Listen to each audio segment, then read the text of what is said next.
Reverbs fall in a couple of categories. I'm going to oversimplify, but I'm going to say that natural reverb, natural sounding reverb, and synthetic sounding reverb. Yeah. Even though, like the stuff on Phil Collins' drums back in the 80s, you could make the argument that, the drums were in a room and the room sounds like that, but it was obviously synthetic. Yeah. I know they recorded the drums in I forget which studio. Power Station, and it's actually super compressed room gated. Right. Is how they kind of created that unnatural reverb sound that's so powerful. The stuff that I've heard on the charts lately, you're right, it almost all has a heavy pre-delay. Big fans of heavy pre-delay. Yep. And the reverb sounds pretty natural. Yeah. It sounds...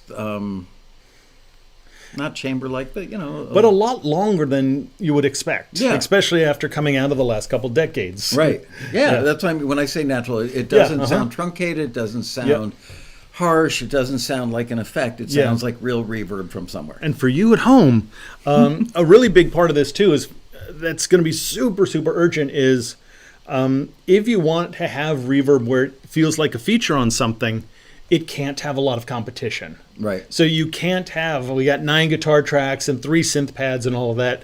To get that cool effect, you have to have a lot of real estate available for that reverb. So you're talking arrangement-wise. Sparse, yeah. Okay.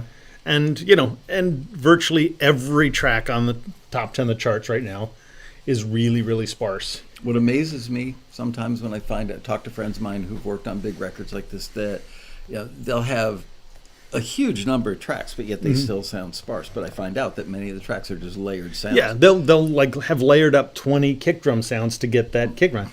I don't understand why, but they do it, and has had success with it. So God bless them. But but really, it is a lot of those giant track counts are using multiple tracks to create essentially one sound. So you'll have a background vocal stack that they might have 40 background vocals on to essentially create one instrument. Right. So back in the old days, we used to put 4 people around a microphone and just sing. Exactly. Yeah.